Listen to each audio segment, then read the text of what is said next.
नमस्कार, मैं अनुज त्रिपाठी। जैसा कि आप जान रहे हैं कि उत्तर प्रदेश के अंदर कई बार साजिश की गई रेल को पलटाने की, रेल को उड़ाने की। आप लोग जानते होंगे कि रेलवे ट्रैक की रखवाली करना हर किसी के दम की बात नहीं होती है। जब से योगी जी का आदेश आया है कि ग्राम चौकीदार रेलवे ट्रैक की निगरानी रखेंगे, मतलब आप समझ रहे हैं ना।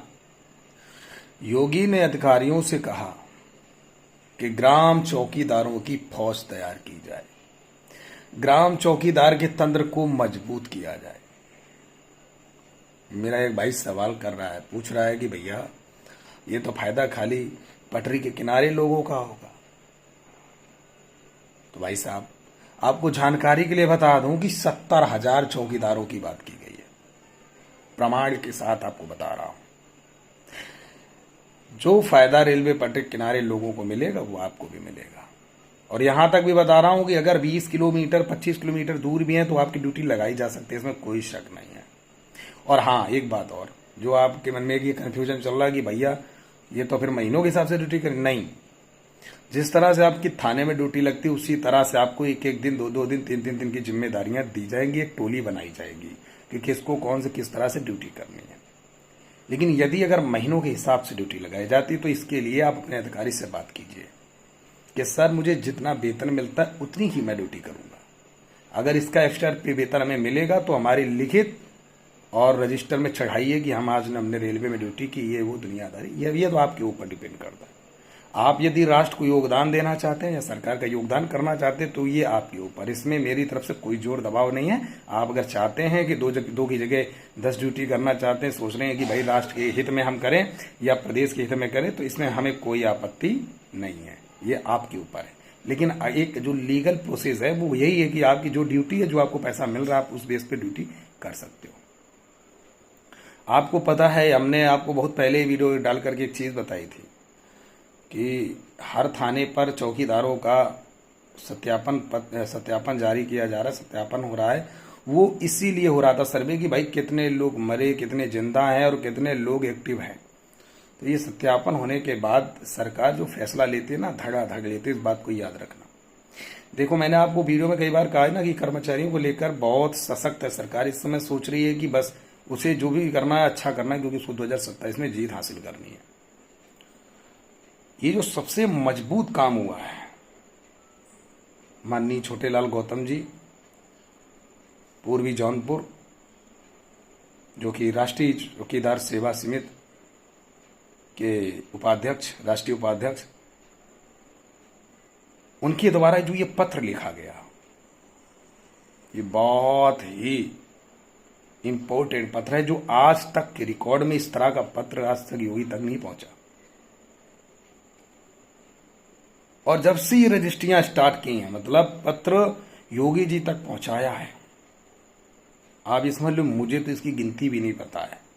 अभी बीच में जरूर पता चला था कि 4-5 हजार लोगों ने भेज दिया है।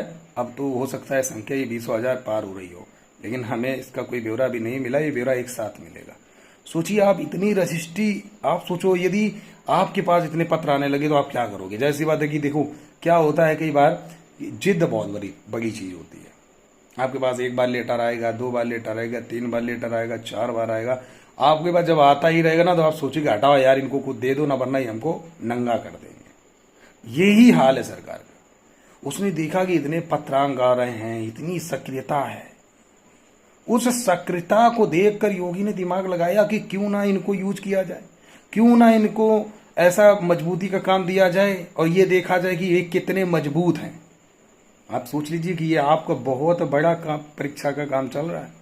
ये सब सरकार देख रही है। और एक बात यहां से साबित हो गई है कि ग्राम चौकीदार के पद को कभी खत्म नहीं किया जा सकता, क्योंकि अगर ग्राम चौकीदार गांव में नहीं रहेगा तो पुलिस को छींक आ जाएगी काम करने में।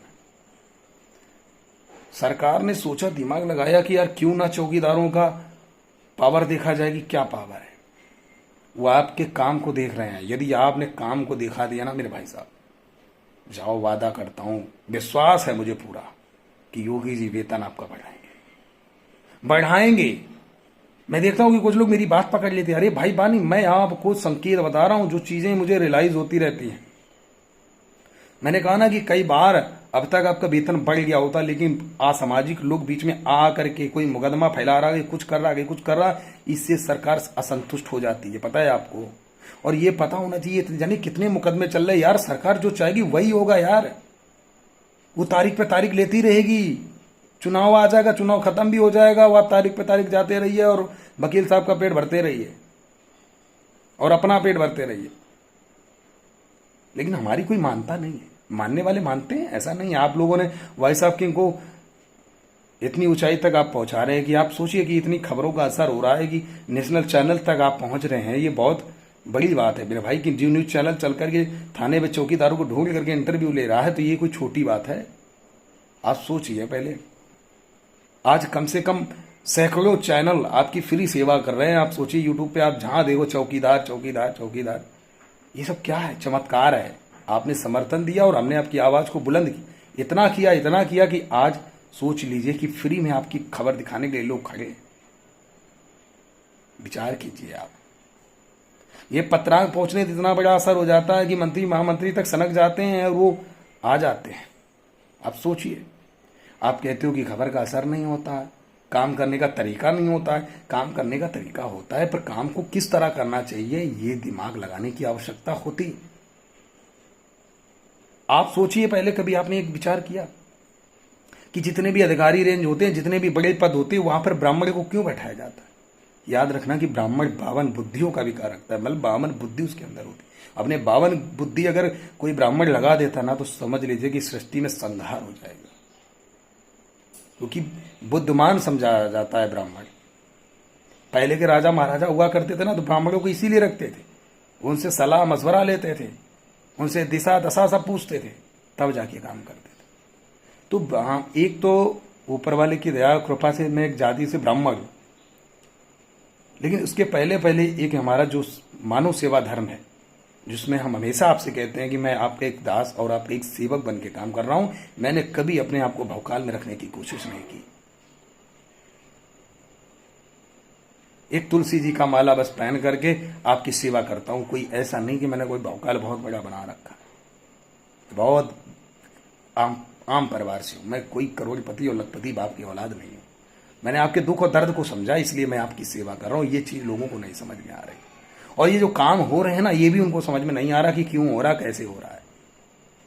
तो आपकी जो कंफ्यूजन है ना, उससे आप बिल्कुल परेशान ना होइए। हम आपको हमेशा बारीकियों से समझाते हैं कि आपको रेलवे में जो ट्रैक होता है ना, उसकी निगरानी करनी। आप ईमानदारी से करिए ड्यूटी, और वहां की एक एक खबर सूचना दीजिए।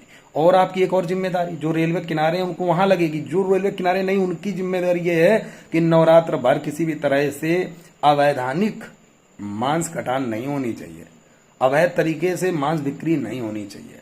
यदि आपको लगता है कि ओपन में कोई मांस काट रहा है या बेच रहा है, तो आप उसका फोटो ले सकते हो और आप उसकी खबर थाने पे एसएचओ को दे सकते हो। यदि एक्शन नहीं लेते हैं एसएचओ साहब, तो आप हमें फोटो भेजिए, तो एक्शन उनको लेना पड़ेगा।